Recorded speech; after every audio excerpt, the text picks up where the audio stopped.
I'm Shane. I'm Bo. We are your Kentucky Fried Critics. The world ended, man. There's nothing but fucking robots.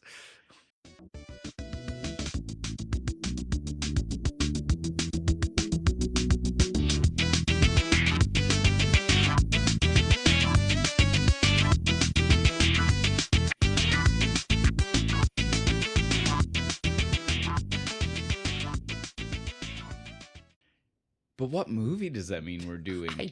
That's like the beginning to like So 30 million movies. No, type that into Google, man. I want to see how many you actually get. A lot, dude, I'm sure. Well, and here's the thing.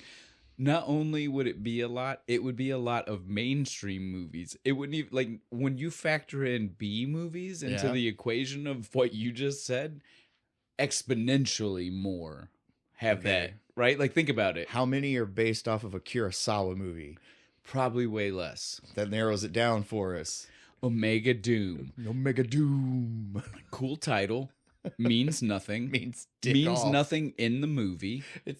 Is it even mentioned in the movie? Yes. At the end, right? No, in the beginning too. Oh, in the beginning? Let's stop. So Okay. this is a movie we don't expect most people to have seen. We had didn't. never seen it, nor heard of it. Now's the time we can finally tell you. Again, last week we made the funny joke when we told you what we were drinking this week. But we did it obviously intend, not just to joke you and pull a dupe and be like, we're not gonna. We found this. Well, Bo found this beer, and Bo was the one that was like, "We got to do Fistful of Dollars." Right, it's so obvious. And instead, though, I was like, "Well, since we know that it's based on Yojimbo, what are the other crazy things that I can find that are based on Yojimbo?" And this movie came up. Well, this movie and the other one. Remember, I told you the '80s one. Yeah, the '80s with one. a what was his fucking name? the guy from Kung Fu. Yeah. David Carradine. David Carradine. Back to what I was saying, though. Those were the ones that came up. Bo and I both had seen the other one, and so we were like, it's good. Yeah. And it was kind of funny. We were like, that's great. But then all of a sudden, we hit the Omega Doom, and it was like, okay, we got to... Rutger Hauer? Rutger fucking Hauer? We got to do this. 90s Rutger Hauer, too. And so that's how we got here. And now, before we start saying anything else about the movie, let's stop. Let's give it up for the beer. Again, like we said, this is Peso in my hand. Right. From Fretboard Brewing Company. So obviously, Fistful of Dollars. Yeah, it was so obvious, but that's too obvious. Fuck that. We want to do a movie we've never seen. Both of us had never seen. How many times that gets to happen? Because I watch so much. It's happened twice on the whole show. It's so rare. This is a time it's great. Right. We get to finally have our movie neither one of us seen, and it's a B movie, and it's just everything. It's everything you would want. It's so good. It's so bad. It's awesome. There's so much Before about this movie. We started going down the wrong rabbit hole already. So again, like we were saying, Fretboard. Oh yeah, Mexican lager. It's so that means it's like a Corona, but better.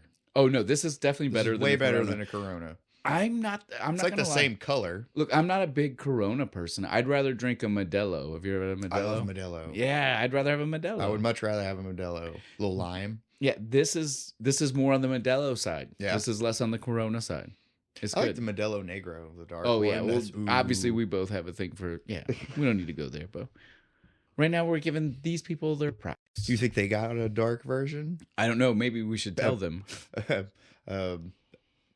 No, burned peso in my hand.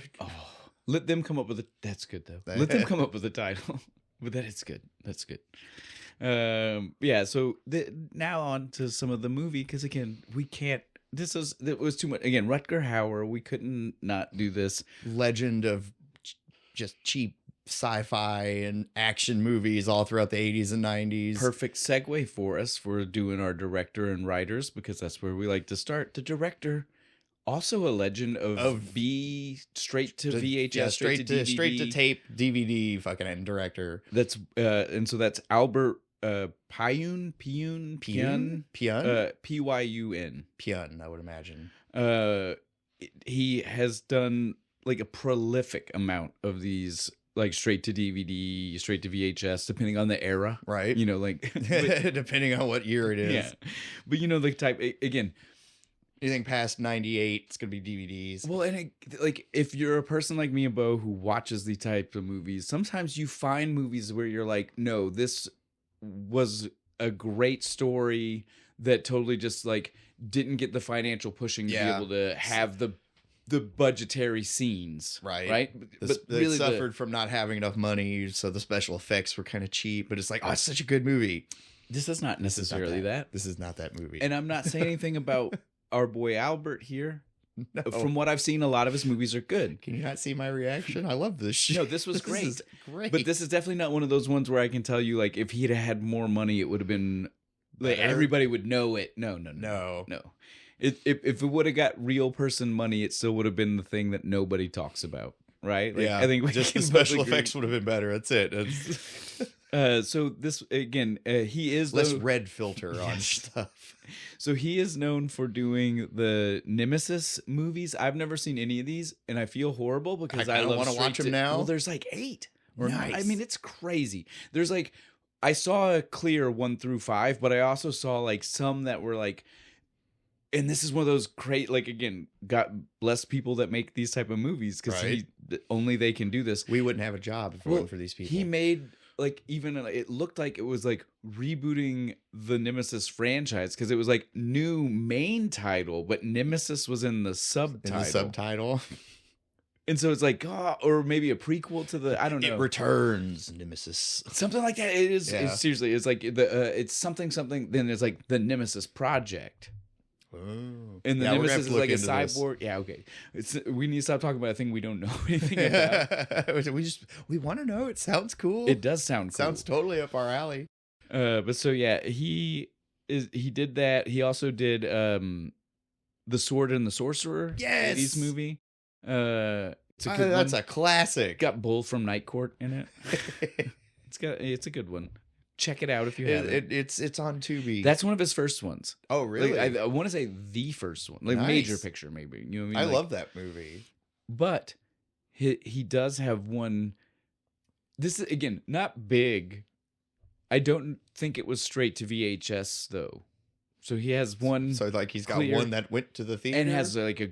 Well, I guess Rutger Hauer's in this. You keep trying to think of like ways to be like it has a bigger person. There's no way this movie went to theater. No, there's not. No way. But so Van Damme's Cyborg. No way. I love that movie.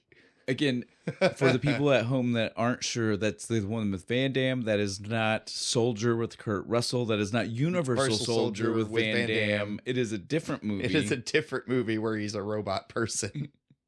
Well, Kurt Russell's human. He's just programmed like a robot. I know. You get in a weird territory, though, right? Like, I mean, you've seen the movie. They treat him like he I know. is and then a they just robot. Throw him away on like a scrap planet. I love that movie. All right, back to this. So that's all we really need to say about Albert, except for he is also one of the 2 writers. Oh, hey. We love a twofer. He writes most of the movies. And so when I say he writes... he's Dan Aykroyding it, he's just writing his own career. Well, and think about it, for him, it's more likely that he picks a story that he likes, and then he's like, but I don't want to change it. Yeah. I'm going to put my spin on it. And so I think that's what happened here. And so our other writer is Ed Naha. Cool sounding name. Right. I might be butchering the pronunciation. Probably. It's Naha, so there's only so many ways that could be done. And so Naha is how I'm going. Naha. And again, like, I don't know country of origin. I feel like, like spelling bee here. Yeah. Can I have the country of origin, please? So I can know how this is. There's an accent. I can tell. I just don't know where from. But so he is a guy who, again, I don't expect most people to know, but he is one of the writers on the original Honey, I Shrunk the Kids.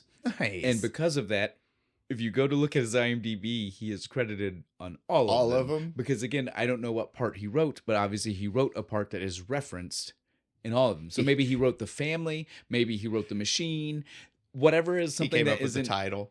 That's it. He's just sitting at the table and they're like, Dad shrinks kids. How about Honey, I Shrunk the Kids? Dude, make it just a thing. That's genius. It's quite possible. It is quite possible. But he's fucking skirted on that ever since. He is credited with something that is definitely attached to every part of the movie. Yep. The franchise. Isn't that weird? The TV show. Yeah, right? I recently found out there was a TV show. I was like, shut up. I want to watch the TV show. I watched it when it was out.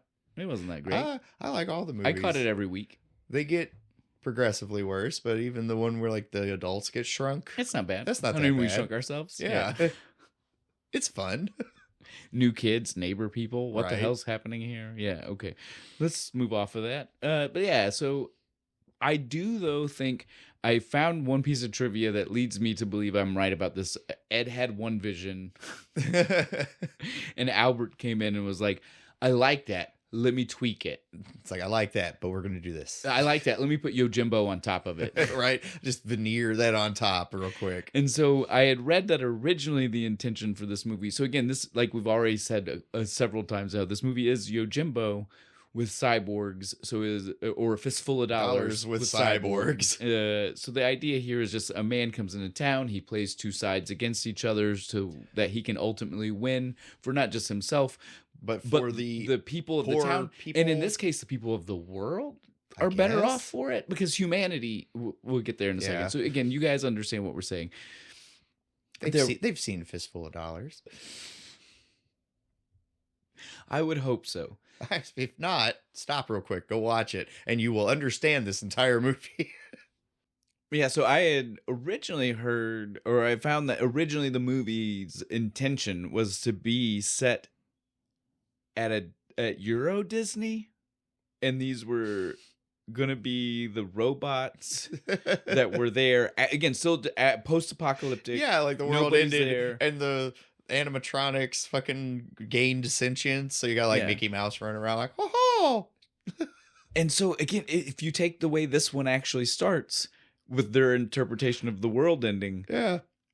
the robots were still involved in the battle. So that does that make this the precursor to the Itchy and Scratchy Simpsons episode? It does. Did the robots go mad?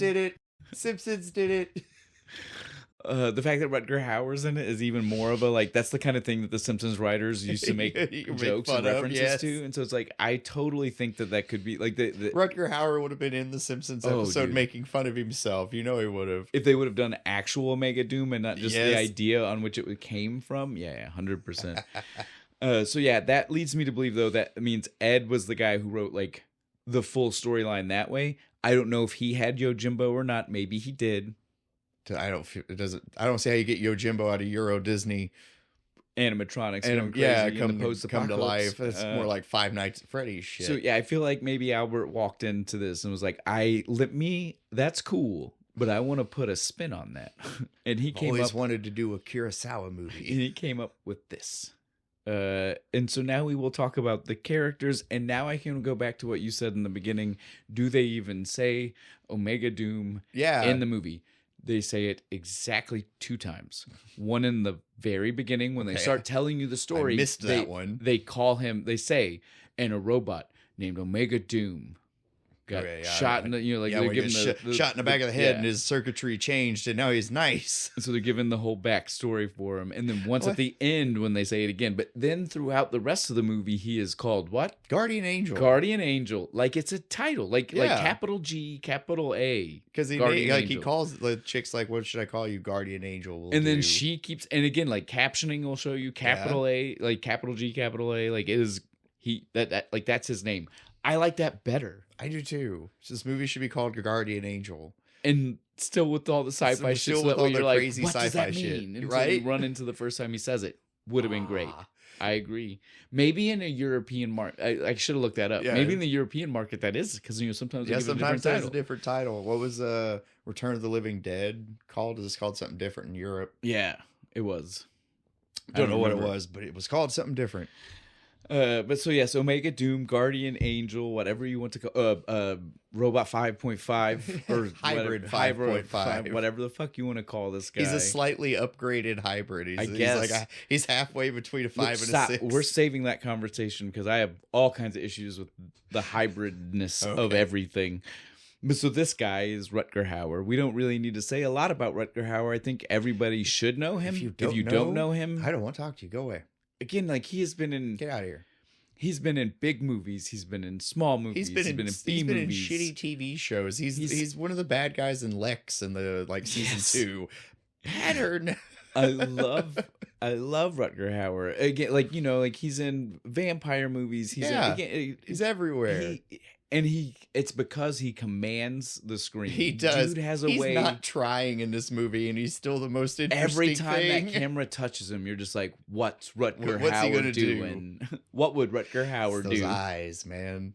Just like gray fucking eyes. Just pierces at you. Yeah, my notes on this part are literally Rutger Hauer, no notes. No notes. I don't even know. Easiest paycheck he ever got. He just walked through this fucking movie. Man, if he weren't here, I don't know if it would make it. Which leads me to my only other trivia fact. I imagine that there wasn't a lot for this. I'm sure if we could find the people, we could find out some interesting shit. Ooh, can we interview people? You want to look for them? Is any of them still fucking alive? Maybe. Can we probably get one of the other like robots in? Let's get Marco. The kid from the beginning. Yeah. Oh, but so yes, again, Rutger Hauer, I've got nothing to say about. Yeah. We love us some Rutger Hauer. Rest in peace. He did, and again, brought this movie. But so the fact, the trivia on this is that the only other person that may have been the lead, and again, on a normal movie, I have no idea how much validity or how far along in the process it means that they were being thought of for the title role. But there was another person in the running. They better be good, because Rutger Hauer fucking kills it. It's the Highlander himself. Okay, wait, hang on. Christopher Lambert. The action scenes would have been better. It makes the sword make more sense. It would. Because it would actually used the fucking thing. Well, dude, Rutger Hauer walks around this movie looking like older Trunks. You know what I mean? Like, if everybody at home loves DBZ, old Trunks. It's literally just actually 20-year-old Trunks. This is like 70-year-old Trunks. He's a grizzled old man. He's still got the sword. Dude, the hair. Took a trip to Russia, picked up a red army jacket. I even buy Rutger Hauer's hairstyle as being like Trunks's hairstyle. It's not purple anymore. It's turned white. Dude, I'm telling you, it is totally. It's okay. We'll move off of that. We'll do the other cast. This will be fast. Most of these people are not in other things. Yeah. It's a B movie-a-thon. Yeah, so they've probably been in other B movies, but... So we don't got a lot to talk about, but we will hit some of the big ones not even big ones. We'll hit everybody. Because in a movie like this, there are only like nine people in the whole movie. And we've already given you one. So we got very few left. So we'll do this quick. So the next one we'll hit, though, is The Head. Because I know people at home are like, the head, and it's like, I don't know, like, he's a dude. Remember, they're robots. He's a robot head that has lost his body. Constantly. Several times. Happens like 4 times throughout the movie. Every time they get him a new body, his head gets cut off again. He's the best thing about the whole fucking movie. He is the head. And so the head is played by Norbert Weiser. Again, lots of B movies. I did see one thing that stood out to me immediately, and it's the only one that we'll take time to talk about. And he was Zachary Binks's father. What hast thou done with thy son Zachary? That guy. Yes. Yeah, I can see him in my brain. I know that scene. Fuck yeah. So yes, that is the head. Did not make the connection while I was watching. No, this not movie. at all. Well, he's like clean shaven and like really nice looking in this. And he's bald. It's like shaved to bald, the dome and bald. most of the time he's got the shitty CGI neck collar thing that's uneven for some fucking reason. It's like wearing a green outfit underneath. It'll shift. It'll like fall down and show his neck and stuff. It was really bad. But so yes, the head was Norbert Weiser. The next character we'll talk about is the bartender, because again, I actually, screen time wise, not that big in the movie. But I get story, character, and storyline. She's the saloon owner from Fistful of Dollars. Yeah. The nice friendly Mexican man.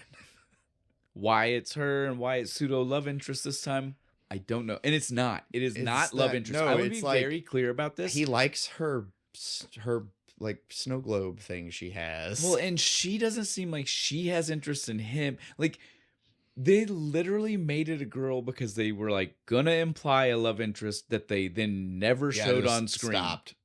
It's never a part of the story. No. It's not even like you're surprised at the end of the movie when she's like desperate to help him. She's like, why? It didn't seem like you gave a fuck either way. You really didn't like the guy for most of the movie. Suddenly he's your only hope. Help me, Obi-Wan. No, help me, Omega Doom. Help me, Omega Doom. You're my only hope. But so the bartender is played by Anna Katarina. Again, tons of B movies, tons of things, tons of like a big IMDb presence. But it's a real working actors movie. Like these are the hardworking background people you never hear about. She was the poodle lady in Batman Returns. Off the top of my head, I don't know who that is. No idea. I've not watched that one in a long time. 10, 15 years since I've seen that one. I apparently now need to go back. Much more prone to watch the first one. Me too. Yeah. I am Batman. I am Batman. Yes. Michael Keaton. Phenomenal. Sir. Jack Nicholson's Joker. It's a good one. It's the best. All right. We're doing it again. Let's get, we can get through this. It's because there are much better movies we could have watched. So our next one, this is where we're going to quickly go down because I have very little to say about most of the rest of these people because they are in still B movies.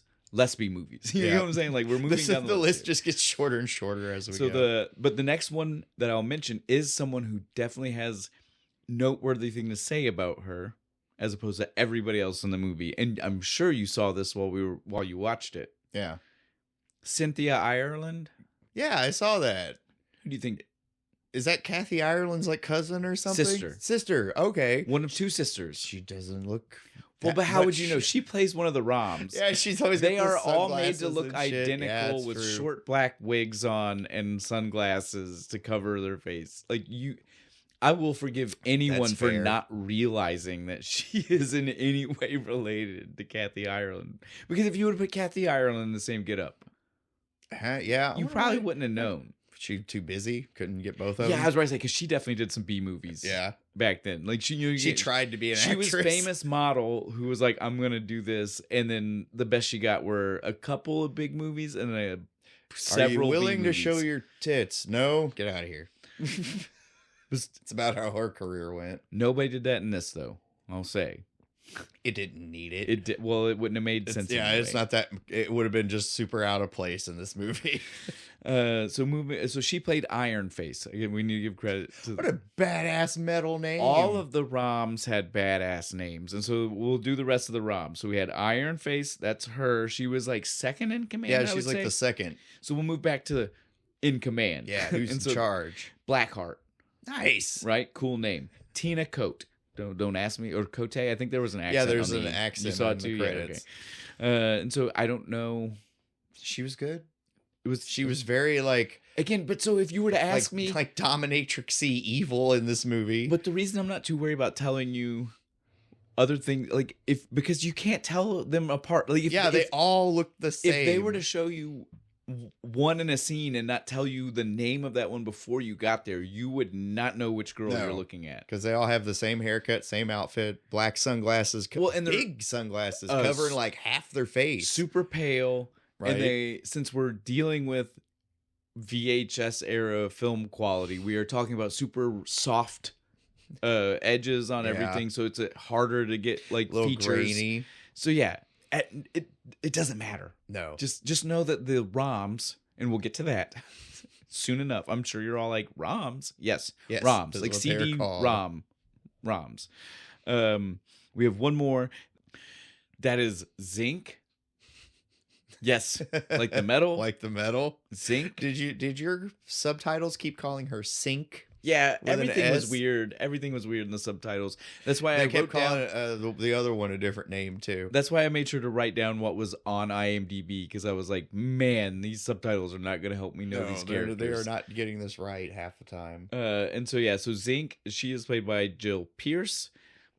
Moving on, we will talk about our other faction because we said this is Yojimbo / a Fistful of Dollars. So got to have the other gang. So we have the Roms, we have the droids. Again, we'll tell you more in a minute. Just know that these are the droids. These are the two sides. The droids, we have their leader, Zeke. I don't know, because here's the thing on that one. On the subtitles, it said sick. Well, here's the thing. It said sick on the subtitles. Sounds like they said Zeke. On IMDb, it says Zed. Really? Swear. So I don't know what's going on with this character. So that's where we are with that. But I like her hair. She has like the cool loopy braids and the like poncho. Yes, she's pretty cool. And you don't even realize she's the leader. No, I thought at first Marco was the leader. So she's the leader, and you don't find out till 45 minutes in that she's their leader. When he finally... When he dies, when Marco dies, and she's like, no, doesn't matter. Deserved it. And it's like, oh, you're in charge? I didn't know that. And so she's played by Shannon Worry. She is one of the... I didn't look, but she is one of the... Worry. She is one of the ones that did have a picture on IMDb. Oh, so good, I can imagine she might be in some other shit. Moving on from her, though, we'll go down the rest of our droids. And so that's going to be Z2 or Zeke 2. Sick 2. That's what the subtitle said.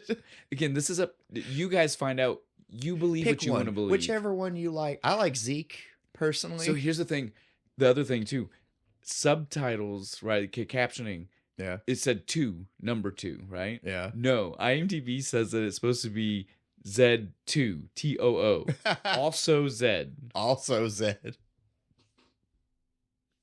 And so nobody cares. So what I'm going to tell you is, no matter which interpretation you want to use, everybody at home, always use TOO, because that is the funniest fucking one for it to be. Really is. For it to just be like Zeke also. Right. Well, and because he came in after she took over, right? And so like she came in and she was like, you can't be Zeke. I'm Zeke or Zed or Sight. Whatever.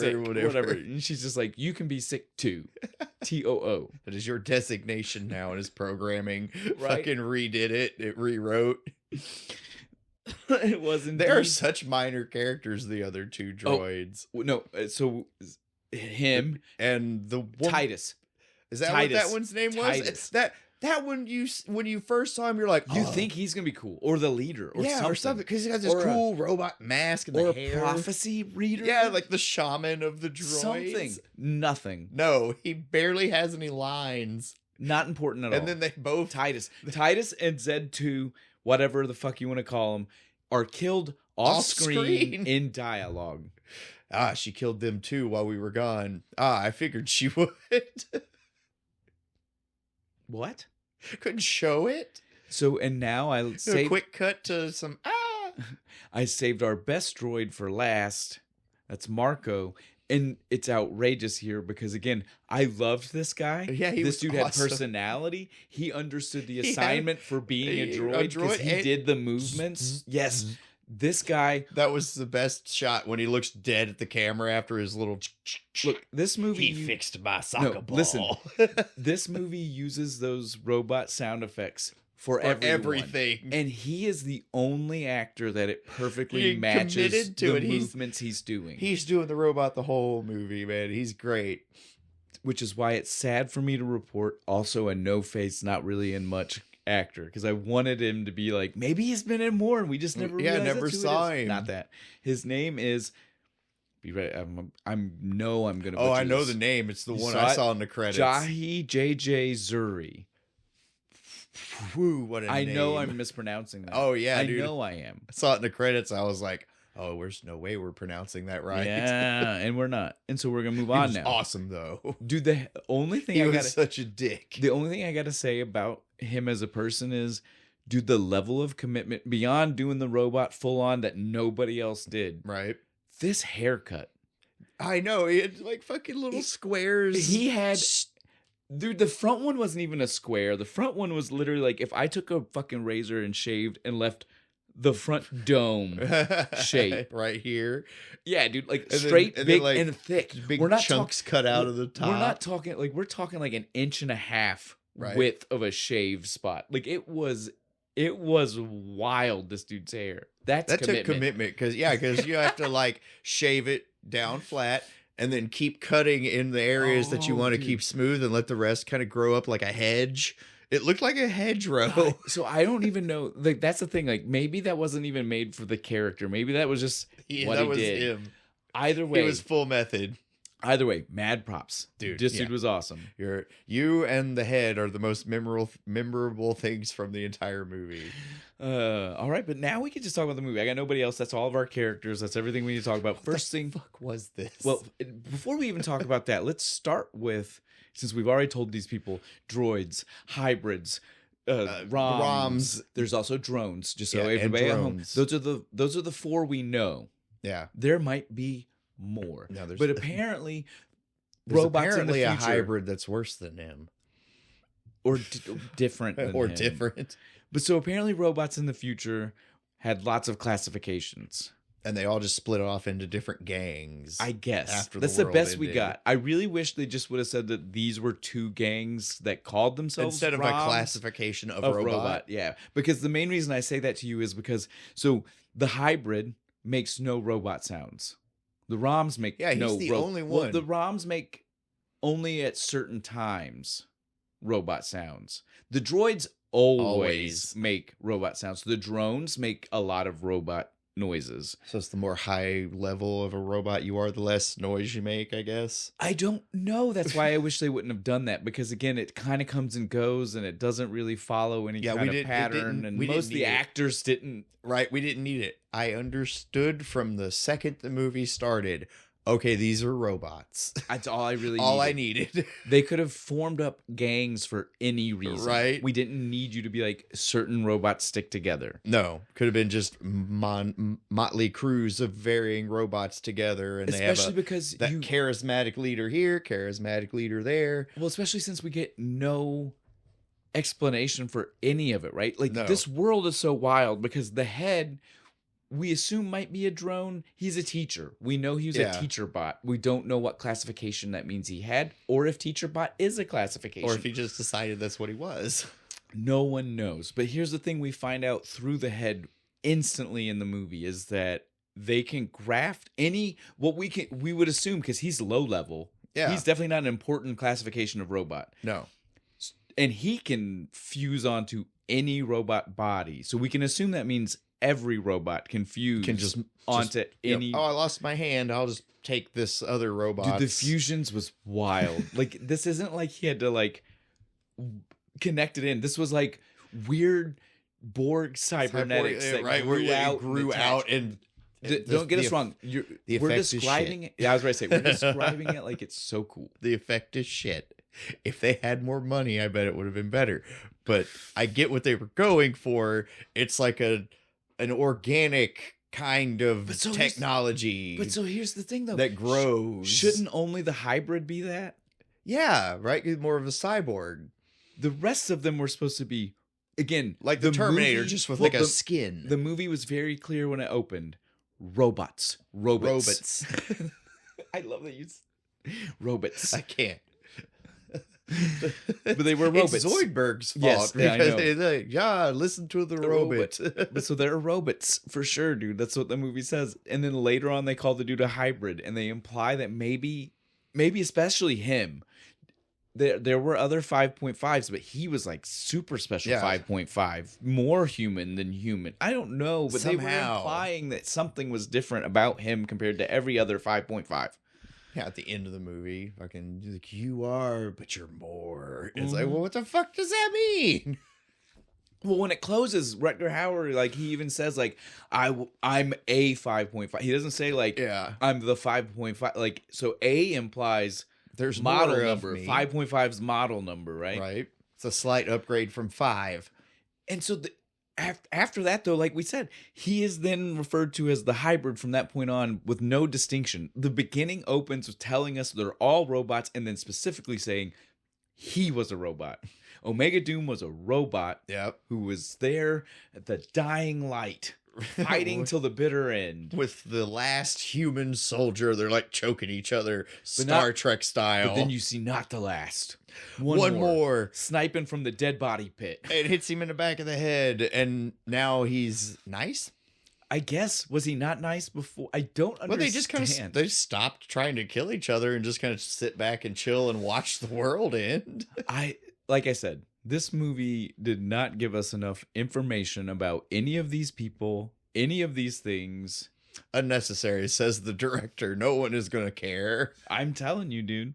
He didn't know podcasts were going to be a thing in 96. Whatever. Again, where we relentlessly analyze every scene. Yeah, so the movie was, again, with no clear distinction on what the fuck all these different robots are, right? What it means, what separates them from the other ones. It's exactly why they should have just said it was a gang of robots that called themselves the ROMs and a gang that called themselves the droids. Would have made so much more sense. Like the Baxters and the, who's the other one in Fistful of Dollars? Yeah. The Rojas? I think so. Or something like that, yeah. And so again, like, it's one of those things where it's like, we didn't need you to go that far. You could have brought it back. But even on top of that, I'll tell you, there is definitely at least one classification of robot that we don't see directly, but we know has to exist. Is we love Marco so much. That fucking arm. Yeah, dude. He has robot. One of his two arms is like metal drill fingers and shit. And it's like 2 times the size of his other hand. This is the best shot of it is when he's trying to like squeeze the head to death with it, and he's just got it around him and stuff. And I was like, that's such a cool fucking. That's a cool glove. So, I want to know again, since he's killed 1,000 other robots too. Like, I want to know more about what kind of robot Marco is. What other parts he's assembled? Is he like a true Borg? He's just like going around taking the best parts from the people he killed. Right? Is that what's going on? He looks it. He took the power claw from a marine drone. I don't know. He killed. No, it's probably even dumber than that though, right? It's probably like a worker bot. Drill fingers. Think about it. It works in a diamond mine. He ripped it off of a miner. I could kill a lot of people with this. This guy didn't understand what he had. Right? Sitting there scraping at rock like an idiot. So, and again, like that leads to the question of like, the movie implies some of these people still are following programming. Yeah. What's the programming? What were the just kill shit? Like the ROMs do indeed seem like they're following like some kind of original programming. Like they're more militaristic and disciplined. Weird and tweaked because now they're somehow found a way to apply it to everything, human, not enemy human. But what were the original? What were the droid? The droid gang. What was Marco's original programming? That allows him to be murder, death, kill. Well, again, like, and he's so sadistic, and he like beats up the other robots. What if we know that programming is still Rutger a thing? Hauer tells him he needs psychotherapy. Have you ever considered psychotherapy? What? It might help. Because you messed with my friend. Not a friend. Since fucking when? Since when is the head your goddamn friend? So that's the next part we'll talk about. In both Yojimbo and A Fistful of Dollars, that main character, he is very much a good guy. Yeah. Almost anti-hero because he's not really worried about the waylay on the process to get to the good thing. Yeah. He's here to make money, but he's not going to... But he still cares. These people aren't part of it, so they don't need to get hurt. He only wants to hurt the two sides where he's like, you guys are douches and you guys are douches. The chick and the kid and the saloon owner and who is it in Yojimbo? It's like the mayor. It's two different clans. Yeah, and the mayor or in between it. Yeah. It's been too long since But so again, like that, but that's what I'm saying. Like, it makes sense. Yeah. They are good people. Yes, they are maybe greedy people, but they are still good people. Morality wise, right? Their morals are good. They see good people and know I'm going to take maybe care. Don't do that. Rutger Hauer for the first 45 minutes of this movie is an asshole. Is indifferent. And not even just an asshole. Doesn't just like even totally give a indifferent. shit. Does not care one way or the other about good people, bad people, in between people. They come in and they're like slapping up the fucking bartender chick. They cut Marco's head off again, and he just kind of like he even goes in. It's like, look what I did to your friend. Head. Marco cuts the head. That's Marco cuts the head's head off. Again, he's smashing it against a wall repeatedly, literally with the head begging for him to help. Are you not going to do anything? Nope. Just walks away. And then I got other shit I got to deal with. 5 minutes later, he is back and he's like, you hurt my friend. And I was like, I don't know if the head would agree with you. They were trying to do the you shot at my fucking mule fucking scene, but it doesn't. They did it too late, first of all, and it didn't translate. Not at all, because of the way he was so indifferent. He's like, I The don't way give a he shit did that not you. care. I don't give a shit what you do to that head. You crush the fucking thing. On to that, the next thing we have to talk about with this movie, and again, this is that part where Bo has said it once, but I need to reiterate to everybody. I understand we started off with this movie is not good, and we mean it, but I think everybody can understand how much we loved this. Yeah, we love shit like this. We love how bad it is. It was so entertaining. But on to the next thing that makes this not a good movie was the fact that all of the set pieces, there are three. I was like, the courtyard, the bar, and the like pillars or whatever the fuck they are. Everything is taking place in nowhere. There's like, we're not going places. It's all conversation. Yojimbo and Fistful of Dollars make it because there's action. Yeah. There's shit that draws you in. They go they go to different places, you know, like they go. And there's shootouts and they go like within like 15 minutes on Fistful of Dollars. It's the army comes through and they get mowed down with the machine guns. There in this movie is not a big fight until the last 20 minutes of the movie, and there are only two. Yeah, they're not even that. No, good. the first one's not even a fight at all. Really, it's it's like a quick draw. But I'm not even talking about Marcos. Oh, you're not talking about Marco? I'm saying when he lures the two people to the warehouse that's slightly out of town, because that one at least you see a couple of people get shot. Iron Face and Zeke. Iron Face and Zeke. What the fuck are their names? But and again, since we don't see any of the action, it makes it a lot harder for you to, like when you see the action, you get to see the things that main character has done to really manipulate the situation. Yeah. Since we don't see the action, you feel a lot less like Rutger Hauer, Omega Doom, Guardian Angel, whatever his name is, like orchestrated this, and a lot more that he stumbled into it. Like I said, he walks through this whole movie just kind of like like kill that guy. None of it was on purpose. Yeah, like the closest there's no plan here. The closest thing to on purpose was that he definitely knew he was going to talk to the ROMs and not the droids first. Yeah, and it was because he was like, I already don't like that Marco dude, so I'm going to go talk to these people. Well, and even before that, you could tell the ROMs are who he was going to talk to first, because as soon as he rolled into town, he was kind of like, those people look like fancy. Yeah, you're right. That's, mirror, mirror on the wall. Yeah. Who's the fairest one of all? And he keeps looking immediately over to them. He asked the head what his thoughts were, and he was just like, "I don't even care what you had to say. Let me go back to saying those look like high tech." Right. And so you knew his sunglasses. You knew his thought from the get. That is German efficiency, if I ever saw it. On the German, how about the Russian of it all? This was such a Cold War movie. Without trying, like, it's one of those things where it's like the guy didn't know the Cold War influence he put into the movie, right? Because he was still too close to it to know, right? Because this is 95. It's after it's technically over. Yeah, it's when Stargate starts making the jokes of you're too into that era, Colonel Jack O'Neill. Back away from it. It's not that Cold War's time. Over. And so we're too close to when it ended right now. Why is there this Russian guy in my SGC? Well, that's how I feel about this, though. Like, I was like, why is he a Russian guy? Or was he a Russian guy? Or did he steal that from a soldier? I don't know. He looks like a Red Army officer just walking through this whole movie. He has the coat and the hat. He's got a pin. Is there a pin? I missed the pin. In the very beginning, you see it a lot. The hammer and sickle. Dude, he was. But again, like, that's the thing. When we see him in the very opening, and he's still supposed to be fighting whatever side he's fighting for, he's not wearing things that let you openly know what side he might. There's nothing that you're looking at him and being like, that's a Russian robot. It's definitely Russian. Look at the black smoke coming out of the back of it. So again, is this something he found along the way? Is this his? Why do robots need coats? Why do robots need fancy warm hats? Is he the only one that feels temperature? Is that why the subtitles kept telling me heat? Is that why he could drink ice water? Which I think is a good segue to another thing we need to talk about. Why are these robots drinking water? Yeah, at least Futurama made the excuse of the alcohol fuels my fuel cells, right? What is the water doing? I think what does beer do? What does alcohol do?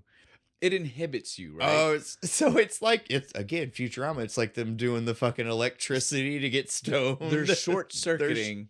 They're shorting out their CPU for a second. They're with a little water. inhibiting some of their processing power by throwing water on it. This movie's genius.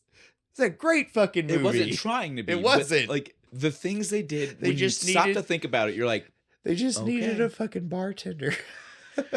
an actual bartender Yeah. to make that scene work better, right? But yeah, he is the only one that drank ice, and everybody did. They talked about it like we were supposed to know that means something. Yeah, like right? even like later- the bartender looked at one of the ROMs and was like, he got liked ice in it. It's like, he likes his water with ice, and she gets all pissed off, and fucking Judo flips her over the table. You're just like, I don't understand what that means. what the fuck does it matter? So, but here's my thing. When I was watching it the very first time of my multiple watch throughs of this beautiful it is movie, awesome. I heard water, and my thought was more simple, and I think would have worked better. My thought was, oh, these are robots. They were programmed by humans. Humans aren't there, but they're trying to fill in that gap, right? Yeah, they're trying to "We like don't- our- emulate yes, humanity. the society that left. People drink water. We should too. Well, and you're even looking past the fistful of dollars of it all. What would you call a bar back in the day? A saloon? A watering hole. Ooh, yeah, that's right. Water. So they were going to the watering hole like the humans would. and having water. What? But I didn't think they were having water. I was like, oh, they're just using it as a clever name. Yeah, right? it's like coolant or whatever. I was like, mineral oil, right? That's good yeah, for robots. lubricant. They gotta get like because they're fucking robots, right. That's what I was like, and it would have been a clear liquid. Yeah, it still would would've have made made sense. But no, it's like, wow, no, I drilled a well.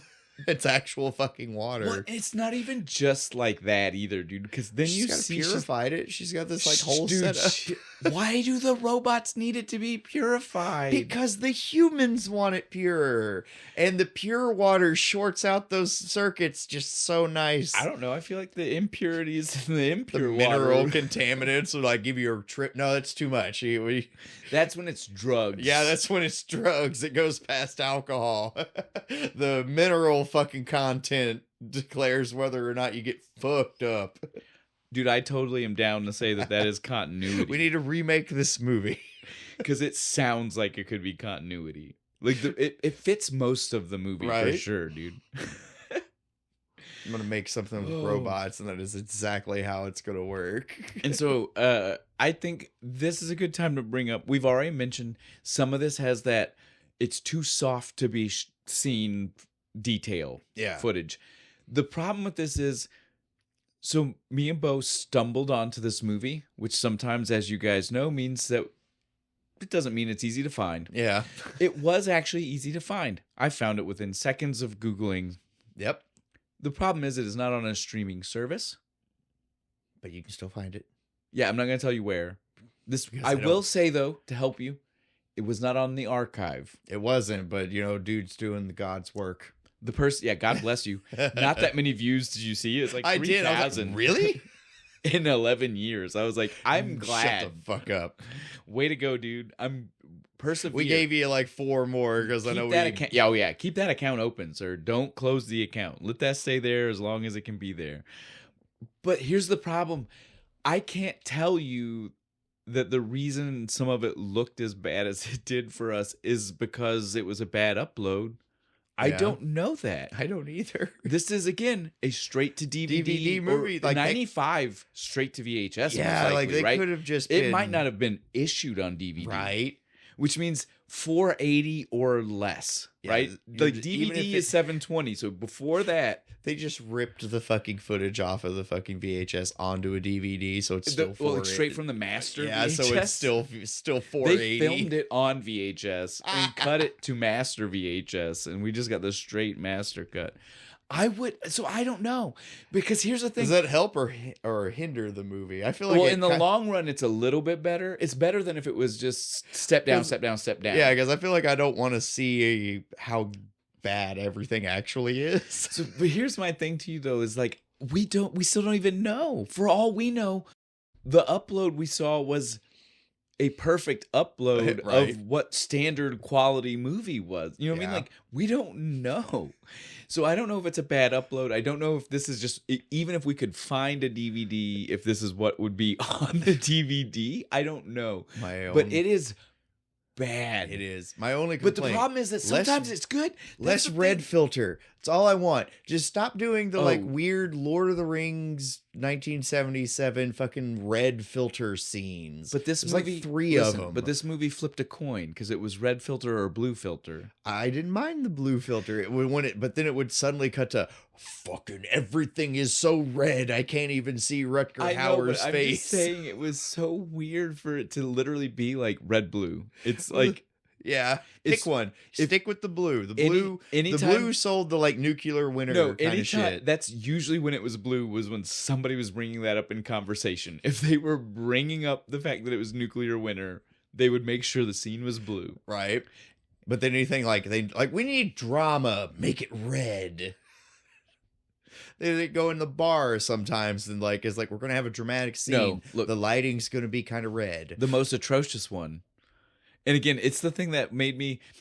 I sent to you because when I first found it, I had skimmed through the video, right? And so like I just seen a random spot in the middle, and it looked decent quality. And that's the thing about this: if you find the cut that we're talking about, and you will, if you look, it will be the one you find. I promise. It'll be about the only one you find. Exactly. So when you find it, you will see this. You will understand what we're talking about here. There are parts. It's what makes it hard to know where the bad part happened. Was it a bad upload? Was it a bad original? Thing? Yeah. Because some parts look really look fine. They look crystal clear. Some parts are really smudgy. And again, I didn't see this because when I first started, I turned it on, made sure the video kind of went to played, the middle, and then I immediately skipped to the middle to make sure that it wasn't like a dude just talking about the movie. Or it like suddenly cuts to a tiny box. Well, up I in can't the say corner. anything because our old ones would also. We weren't intending to do that. We just hadn't perfected making thumbnails and stuff. Yes. Now we have. We've learned. And so again, as people who are upset by the fact that sometimes people do it on purpose. We never did it on purpose. The titles would make sure you knew you weren't doing that. But sometimes you can find things that are labeled like you're about to watch the movie and it's just a dude talking about the movie. Same amount of time as the movie. Like they make sure that it's same length and even maybe even the movie is actually playing in a tiny little square up in the corner while dude is talking about it. So I made sure that wasn't what this was. And so when I went to watch it the first time, the opening scene is a 5-minute montage of a red sun raising across the sky. But for several moments, I can't tell if it was how the dude chose to make it happen. It literally looks like it is an actual moving footage of a sun, but he just hit pause. Boop. Right and there. Waited. That's perfect. And then hit play again. There. Did it not look like that? It did, because it it even kind had of stalled. It had the stutter like a pause would. Well, you gotta have Rutger Hauer and the dude fighting and choking each other, and you have to give the sun was it was like a. What is it, like time lapse photo of the actual sun? But that's what I'm saying. But it wasn't even like time. It felt like it was time. It was going too fast, so they kept pausing it. Ooh, it's too quick. I need. Hold on, like, hang out right there just for a second. That's what it felt like, dude. That is so 100%. It gave the entire scene this like jerky quality. It was weird. I didn't understand. And again, it got better when like it switched to like the blue filter with the bones and stuff. And he's got the Russian hat on and stuff. It's like, see, we should have picked a color. The color should have been blue. All of the blue scenes look way better. Again, like so I don't know where the problem is. If anybody owns this on DVD, you can buy it. Like you can get it on Amazon right now. I swear it was on Tubi like a month ago, and it has a Tubi, but again, it's not there now. So yeah, of course. But it has when we need it. Yeah, it does indeed have one. So yeah, it was.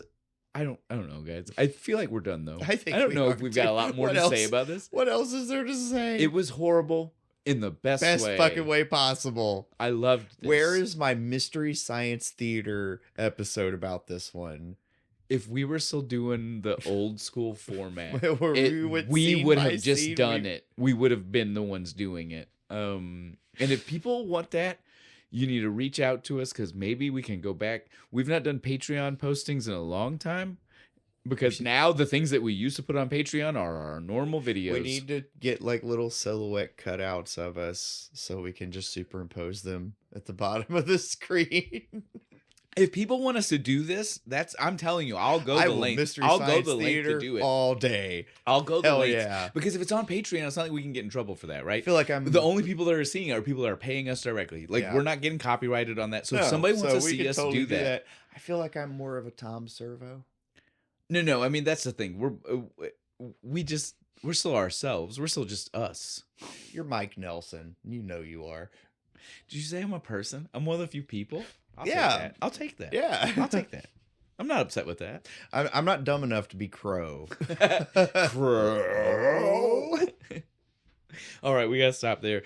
Yeah. Before we wrap all of this up, though, we do still have some formalities to take care of. So, Shane, what is your thing about this movie? The thing about this movie was 100% just that the opening tells us instantly. It's like one of the first 3 sentences of the movie. Yeah, and the voiceover. That now that humanity is gone, the robots have to use crude weaponry. And that's why they are... The whole point... We never even said that. We talked about this movie forever. We didn't even say this. The whole point of the movie was that both of the gangs were trying to get a horde of man-made weaponry to fight off humanity that was coming to kill them. To get guns, because again, we saw the opening. The opening was a regular-ass gun. Shoots him right in the back of the head. So guns. These robots are wanting guns because all they have are crude weapons. We then proceed to watch a movie where the weaponry they are using to battle each other is anything but crude. The sword that's never used is the crudest thing. Is the closest to crude. Everything else, they have badass fucking like plasma bolts that they throw. Fucking like laser throwing knives that they move faster than a bullet. Right? The only advantage, and technically the clip does mention this, but the only advantage the human weapons gave them was distance. You could shoot way further than you can throw. Yeah. And that's whatever.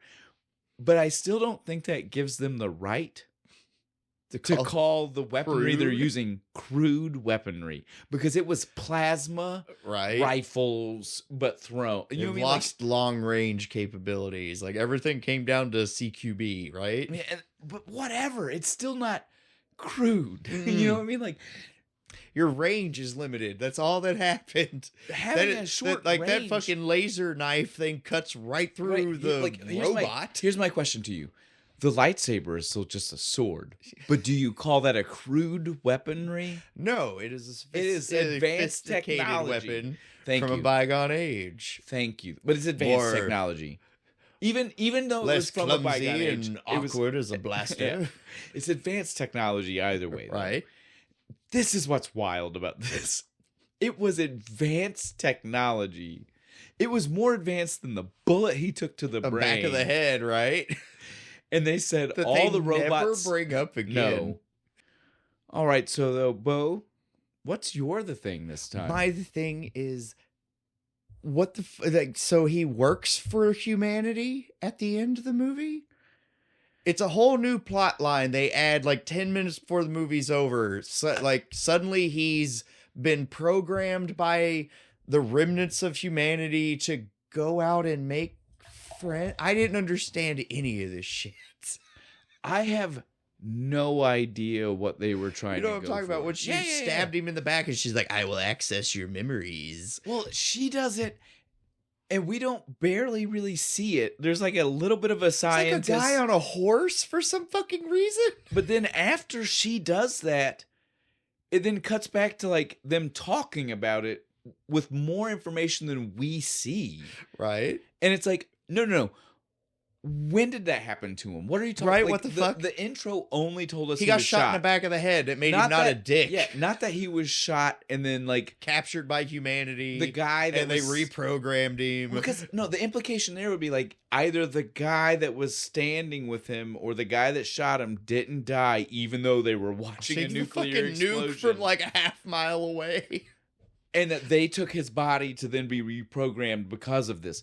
But that is not what we are told. No. That is not what we are shown. Even when she accesses his memories, like you said, it looks nothing like that. That's what she would have There's a guy gathered. There's a guy on a horse. He is a scientist. Do you know why I know this? Oh, okay. In IMDb, when you look at the character names, someone is labeled scientist. Who else would it be other than guy on the horse? I mean, it has to fucking be. Because there is one person labeled scientist and then like 8 people randomly named soldier. Yeah, I mean, it has to be. The guy on the horse has to be the scientist. So the horse. Who else fits so the that? horse survives nuclear fallout. I don't know, dude. This is You're so right. dumb. I feel like your the thing is way better. Like mine was a problem that I had. Yours is a problem. This is a problem. You're right, dude. Like With the whole fucking movie, and on top of that, it's like 10 minutes before the movie's over. So it's way too late to add this plot line. not only add it, but add it and not tell you me anything like about anything it. about it. Just kind of like, oh, okay, off to the next thing. Which is exactly that. That's a good point. The movie does end on the cliffhanger implication that there is a story picking up right when Right this after stops. this. And again, that is not this movie's fault. Maybe our dude Albert had Was intentions. hoping- Again, he wrote like 8 of these Nemesis That's movies. true. Omega Doom 2, it just Well, never and happened. again, like we already know the Clint Eastwood character did more. Oh, yeah, it could have been like the trilogy. Right. And so like and Yojimbo, again, like Yeah. all of these are things where there was more to the guy's story. It's very true. Could have, and it just didn't get the funding. And so that's obviously what they were saying here. The hybrid in another town was a gunslinger in the town over, but he was a dick-headed gunslinger, so you gotta go take him out. Maybe you can make some money in the process because we know he's greedy. Oh, yeah. But that's not really how this played. They're like, there's a hybrid in the town over, and you're like, but what does that? Why does that mean he needs to go there? Because he might be meaner than him. But they don't even insinuate that, do they? They just say that it is another. No, you're right. They're You're like, right. he's more advanced than you, and he's That's like, what we'll they see say. about that, and then he disappears into the fucking No. red. But not even just that he disappears. Like you say that, and it makes it feel like it's again like an Old West. Like he disappeared into the horizon. No, the man literally within disappeared. 2 steps. The is head, gone. the head made a statement about it. Like, oh, he's already gone. so now he had cloaking capabilities that weren't Right? used the whole movie. He just turns his spectrum red. All of a sudden, he just disappears into the sun. I'll give you, Bo. Yours is way more relevant this time. That's a 'cause huge problem in the movie at the end. And it connects to a lot of things. It Yeah. does. All right, though, on that, guys, obviously, before we start getting back into how much fun we had with it, like we started to, Yep. because obviously we could do this all day. Oh, yeah. It was this was my favorite kind of movie. I'm so excited that we were able to do this. Me too. But that gets us back to this and what we'll do next. First, this beer. Look, guys. This is fantastic. Peso in my hand, but maybe watch Fistful of Dollars while you're drinking. Yeah, might be a better one. Might be a I don't know. better Again, one. I think that this is great. I know some people aren't that way. We're a different certain people. breed We're a of different type of movie person. watcher. I understand that, and that's what I'm saying. So this was indeed a great beer, though. Fretboard killing it again. We've had like a couple of these. That School were of really Rock good. and some other ones. Yes. Yeah. We've done a couple of theirs. They've been good. All right, we got to stop. We're watch all of nostalgic. those All other of those. episodes. That's the reason I did that. Sure. Yeah, plugging it. That's what I was doing. We have It wasn't just because I. This isn't a script.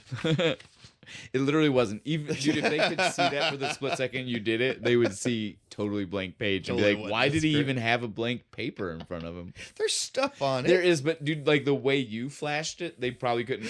There's so It's just little upside down and backward. You can't tell. What I'm saying is there's so little stuff on it that again, like they would have to be real. They'd have to be freeze framing shots. to Oh be able no, to the catch it. internet's dedicated.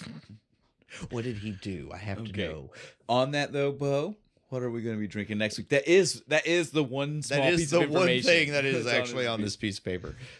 We are going to be doing No Beavers Were Harmed, a vanilla bean nitro stout from our very own Sawstone Brewing Company here in our lovely town. And the reason we are doing this is twofold. Yeah, they've been doing the Battle of the Beers, as like, we have all mentioned. month. And well, no, it's been like It's been way months. longer, but yeah. And we are always behind, and we are still behind. The contest is over. There is a winner, so we're giving you the 2 runners up, right? Well, no, we're giving the runner up and the winner. Yeah. You were so close. I was. God damn it. But so we're starting with the runner up. So the runner up, I know that anybody else who's a dark beer fan like we are is instantly like, what do you mean? That sounds delicious. How is that the runner up? We agree. Vanilla Bean Nitro Stout. And we agree, and we'll talk about the other one next time. We're not going to do that this time. But so yeah, this is going to be the stout. It is what it is, guys. Obviously, we wanted a different one to win. Yeah. This would have been my pick. Yeah, 100%. But we were outvoted. So we did find a great movie, though, since we decided we're going to do this for you guys. We were like, we have to really find something. And something with on the beavers. note of this movie being a lot of fun, partially because we got to come in here, both of us being like, I've never seen this. What the hell was your actual opinion right? of this? This is another one neither one of us have ever seen. Yes. This is The Beaver. The Beaver. The Beaver. It's a Mel Gibson movie? I when? We literally watched the trailer, and it is the kind of thing where we were like, how did we not hear like, about it's Mel this Gibson. being Surely movie? this would have been promoted somewhere. With a pup, like he's has like gone a puppet. insane, and he talks through the puppet to his family, and I don't know. I can't wait. I'm excited Me to too. watch this. We're going to It's watch be The fun. Beaver and Uh, drink some No Beavers Were Harmed, because I'm sure in the movie no beavers were actually harmed. Of course not. And I Yeah. think that's why it's a great one. It really for this. is. All right, guys. On that, we are certainly done. Bo, anything else you want to tell everybody before we leave? Like, comment, subscribe. Go check out my other channel, Kentucky Fried Chronology, where me and my friend Chuck drink usually whiskey, it seems, most of the time, and talk about history. And I really want to watch Fistful of Dollars now. We will circle back. Yeah, so we have to. We'll circle the wagons. Yes.